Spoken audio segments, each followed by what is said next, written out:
I love those. I love those stories because these people kind of just met. We've just been watching this movie for like an hour and a half, and next thing you know, they kiss one time and then they're gonna get married, or they kiss one time and then we're left with thinking that okay, everything is great. I mean, that's part of the fantasy. I get it, but still, when life gets real, sometimes it's hard to suspend your disbelief. I mean, I do, but sometimes it's hard because I just sit there thinking, how does he know she didn't want the temperature at 78 and he keeps it at 60, and then that's just gonna be a whole big thing when they move in together.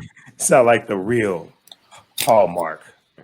And they have the real Hallmark. Someone releases unsaw before footage of what it's really like in those relationships.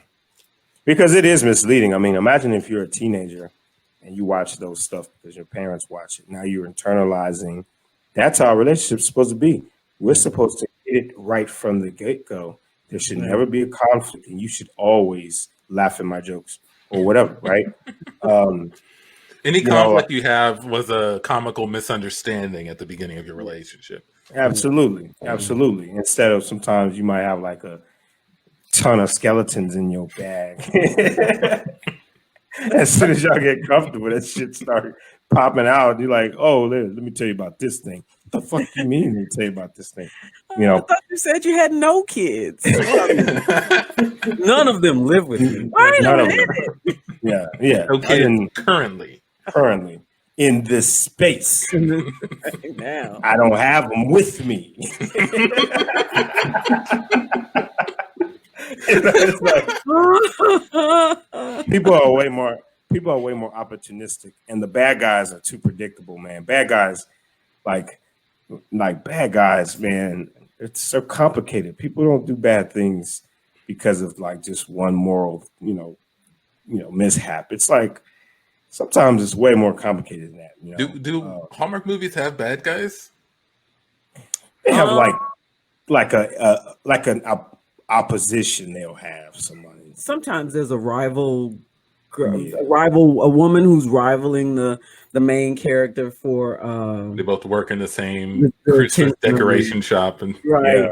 Stop it! I'm going to be top sales leader of the butterflies this month. I don't know what I'm going to do with Susan. She's so ambitious. Like, butterflies. Tell that bitch to shut the fuck up. No, it's always fun. No, it's always usually not usually, but I can think of two examples of these, professional women who are kind of at the top of their game, and they're either awkward around the man's kids, or they don't like the man's kids, or the kids don't like her. And then her competition is, of course, the female hero of the story who the kids love, or she loves the kids, and she's not professional. She bakes, bread at her sister's bakery, or makes coffee. She's a barista. There's always something like that. There's always some class elements, some hair color elements. Don't be brown haired in a Hallmark movie, because you will lose your man. you are not instantly. Brown hair, dark hair, brunettes and black hairs. Beware. You are not. If Hallmark approaches you, just say, just drop out the relationship, because you are gonna lose your man. Real talk. We would like for you and your husband to be stars on her. Just start taking off wedding bands. And we're bringing in Melissa Joan Hart to also co-star. Yeah. So there can be bad guys. It's not in the usual way. It doesn't go that far. They're all polite. That's another thing. Is there, there's a lot of polite antagonism. Antagonism. It's never really over the top. I'm gonna fight that bitch. Like, I've never watched. See that bitch again. But that's more realistic. Like, I've seen Hallmark looking women go that far, right? They don't argue submissive. You know what I mean? So I don't know. Maybe that's why. I don't know. Like you said, maybe it's the suspicion of the disbelief. You want to believe in the good of all people. Yeah, But I mean, the whole thing is so whatever it is that, they have like a Christmas movie every Friday night. Like they want to stay on that whole Christmas trajectory. They never they never leave it because they just, when you just live your life all week long thinking about your daily problems or whatever you're doing, they just want to remind you Christmas is coming one day. Every Friday, hey, Christmas is coming. Like it's a threat. Christmas is coming. And there's a time too, like on the show at the bottom, it gives you like, countdown to Christmas. It's like you got 24 days and 8 hours and 39 seconds until Christmas. Don't forget. See ya. Don't forget. Bring your Christmas cheer. Like, all right, damn.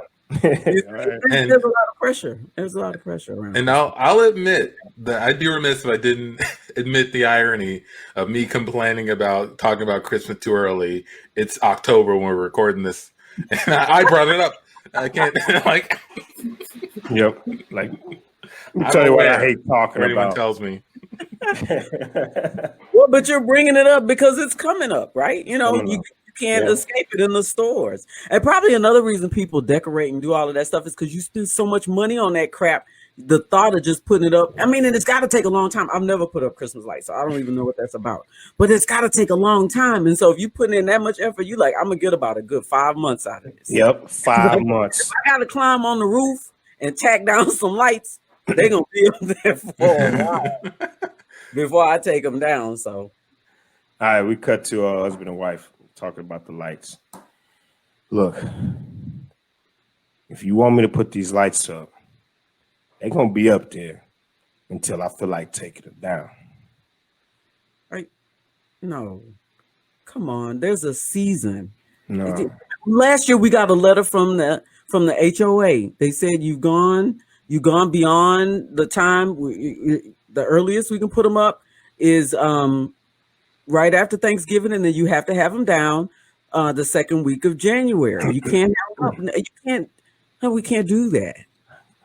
I can definitely do that because you see, I operate by a certain code. I'm a man, and a man gonna do what he gonna want to do. Ain't no HOA gonna tell me what I'm gonna physically do to my house. But the HOA is run by a man. There's another man who's telling us that we can't. What? There's a man that's trying to tell me what to do. I told you to come to the organization. Yes, you always send me. I thought HOA was all of the housewives or the women. I'm sorry if I was misunderstood. I need to know that this man is trying to tell me what to do. Well, you should come to the next meeting then, because we're gonna have one. They want to remind everybody about the Christmas decorations and make sure we're all on the same page. So you should come to the meeting. And I want to come to the meeting because I think it's misrepresented. I think we should be able to do what we want to do with our lights. I want my lights to stay up, man. It took me 2 weeks to put them lights up. Went to the ER 3 times. Fell, hurt my back. Yeah. Our master bedroom on the second floor. Babe, I'm not sleeping on the couch no more with no damn lights. All right. But listen, that's fine. But calm down, okay? This is not a challenge.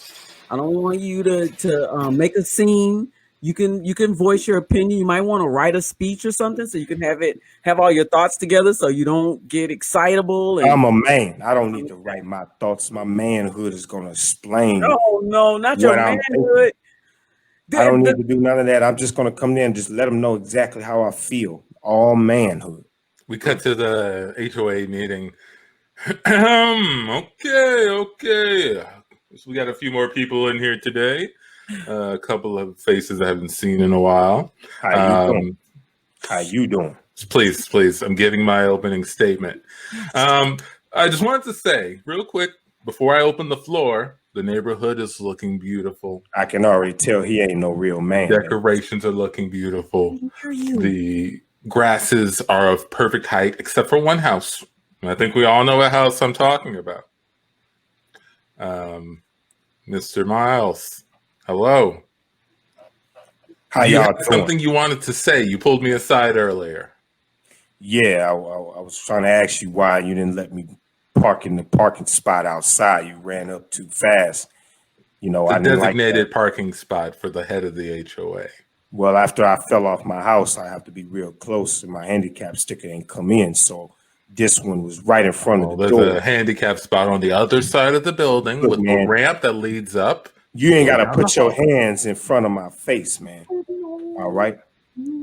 Now, the other thing I came here to talk about was I don't like how y'all trying to tell me what I should be doing with the extension of me. My house. The HOA bylaws are the HOA bylaws. These are just the rules that we've all agreed over months of deliberation that the neighborhood should stick to in order to look presentable.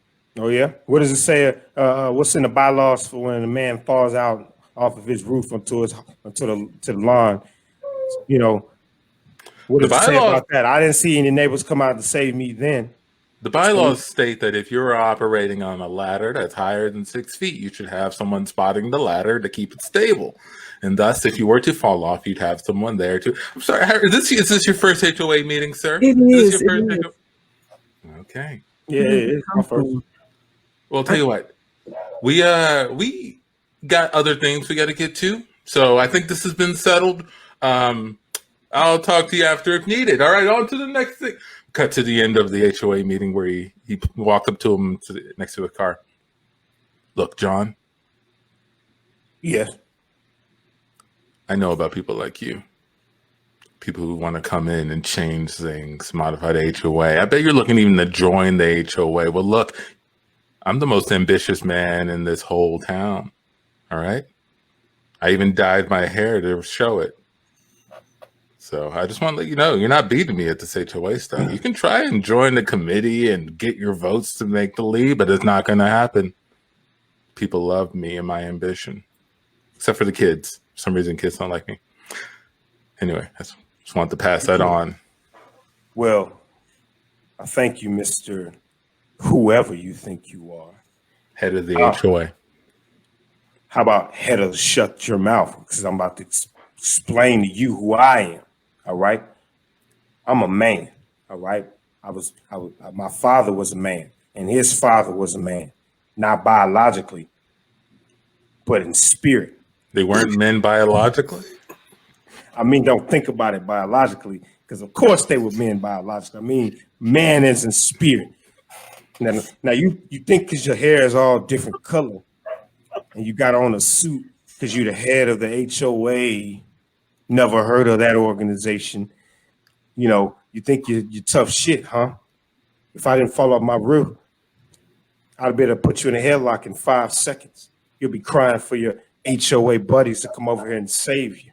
Now, horseplay and fighting is against the HOA bylaws, so we would not engage in physical combat, sir. That's against the bylaws. Oh, it sounds like day. All right. Good day. I'm standing next to my car. I can stand here. You can get in your car and leave until I feel. I'm not getting in my car until I feel like it. We cut to John at home. Well, I got 2 colored dyes, hair dyes, John. This one says platinum brown, and this one just says chestnut brown. Which one do you want me to use? The one that makes me look more like a man. You look like a man. Why are you challenging head of the HOA? That man is serious. He even got his first name changed to head of the HOA. He's strictly business. He is not. I know men like him. I know people like him. They can be broken down psychologically. But you're back. The doctor says you have at least 3 more weeks in the cast, and then you'll be good as new. Don't jeopardize this. I'm tendering up. That's what I do, man. I'm tenderizing him right now psychologically. And when I wear him out, he ain't gonna look up, and I'm gonna be in that HOA seat, and then I'll be able to control everything that men do in this neighborhood. But you're on disability. I think that you're doing too many things. They might see this and then, you know, maybe they might say that you're faking it. I mean, if you can be the head of the HOA, then that means you can work, you can make income, and you'll lose the disability. Come on, just be who you are. Let's let your back heal. We don't even have to put up lights this year. Let's just skip it. All right. You want me to take your advice? You want me to just lay around here while my kids just run around? I can't do nothing because my body in a cast. You know, you gotta put me up and wipe my butt. Okay. You know, you want to sit there and feed me for the rest of my life. You want that? I could definitely be that for you. I don't have to be a man like I want to be, but you can let me be a man, and you can pick me up and put me in this chair and roll me down so I can finish tenderizing this dude psychologically. All right, I'll do the hair dye and then I'll roll you down there. I gotta support you. And so he starts his campaign. He goes across the city doing this vote for a man campaign, get a real man in the HOA seat, and it comes down to time to vote. But through the whole campaigning, he's aggravated his back so much that he can't even stand. So instead, he can't even sit. His back hurts so bad. So when they're up at the podiums to give their final speeches before people vote, he has to lay down on the ground. You want me to hold the mic right here? Is this close enough? Yes. Yeah, you hold it right there. Just 3 inches away from my mouth. Now, I want y'all to know. This is ridiculous. Oh, it ain't. You know, what y'all see in here is a man. All right. I could be sitting at home. My wife wiping my backside. You know, kids running around me in a circle like a tornado. I can't do nothing, but I'm sitting here laying on this stage. Mano with this guy right here. All right. That tells you what I'm going to do if I was the head of HOA for this. Sir, it doesn't look like you can go mano a mano with anybody. I don't know what you're talking about. You look like if I stick the puppy on you, you wouldn't be able to do anything about it. Oh. This is who you want leading our town? I dare you to sick the puppy over here and see what happens. I dare you. You know you're allergic to dogs. Don't let him sick the puppy over here. You're going to swell up. You can't tell him that, baby. Well, I actually have a puppy right here. A little Scruffles here from our neighbor Charlotte. If you don't mind, would you mind bringing the puppy up to John? We'll see if the puppy likes him. All right. Vote for a real man, y'all. Just remember, vote for a real man. John Miles, head of HOA. No matter what happens. Puppy is licking his face as he's singing this, starting to swell up. Oh, no. Does anybody have an EpiPen? Anybody with an EpiPen? Vote for and scene. All over Christmas lights. That's how politics start, man. You get pissed off over one little thing, and it turns into you trying to be ambitious.